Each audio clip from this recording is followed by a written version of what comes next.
Friends, welcome to SS recipes. இன்றைக்கி வந்துட்டு என்ன சமையல் பார்க்க போகிறோன்னா, சப்பாத்திக்கு வந்துட்டு எக் கறி மாதிரி தான் பண்ணலான்னு இருக்கேன்.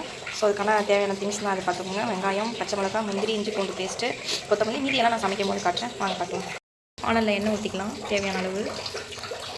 இதெல்லாம் சேர்த்துக்கலாம். வதக்கிக்கலாம்.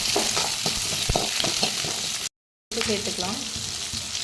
எடுத்துருக்கேன். உங்களுக்கு காரத்துக்கு தட்டினா போல் நீங்கள் எடுத்துக்கோங்க. போல் எடுத்துருக்கேன்.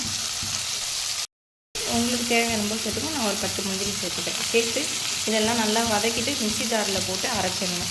நல்லா வதங்கிடுச்சு. இப்போ வந்துட்டு இதை மிக்ஸி ஜாரில் நம்ம மாற்றிட்டு அரைச்சிட்டு நான் உங்களுக்கு அந்த வீடியோ காட்டுறேன். எண்ணெய் ஊற்றினதுக்கப்புறம் இந்த அரைச்சி வச்ச விழுது அதில் போட்டுடலாம்.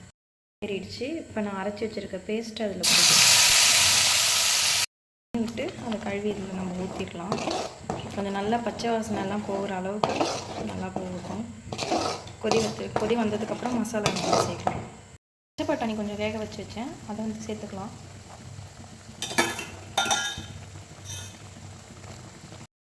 லைட்டாக மஞ்சள்தூள் சேர்த்துங்க.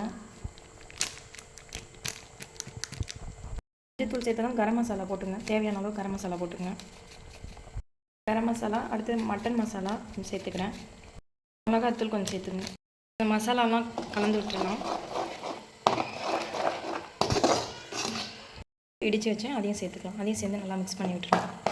கடைசியாக கொஞ்சம் டேஸ்ட்டு பார்த்துட்டு உங்களுக்கு ஏதாவது மசாலா ஆட் பண்ணுற மாதிரி இருந்ததுன்னா நீங்கள் சேர்த்துக்குங்க.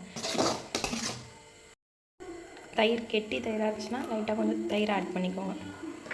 தயிர் ஆட் பண்ணிட்டு கொஞ்சம் மிக்ஸ் பண்ணிக்கோங்க. மிக்ஸ் பண்ணிவிட்டா சப்பாத்திக்கு டேஸ்ட்டான கிரேவி ரெடி. ஆனால் நான் இன்னும் முட்டை போடுறதுக்கு மறந்துட்டேன். முட்டை சேர்க்க போகிறேன். லாஸ்ட்டாக முட்டை ஆட் பண்ணிக்கோங்க.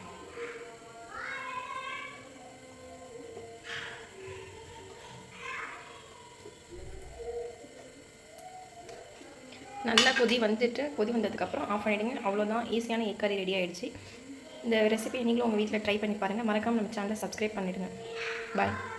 வந்துட்டு கொதிச்சிட்ருக்கு. உங்களுக்கு நான் ஃபைனலாக சப்பாத்தி கூட சாப்பிடும் போது நான் வந்துட்டு உங்களுக்கு காட்டுறேன். டேஸ்ட் எப்படி இருக்குன்னு உங்களுக்கு சொல்கிறேன்.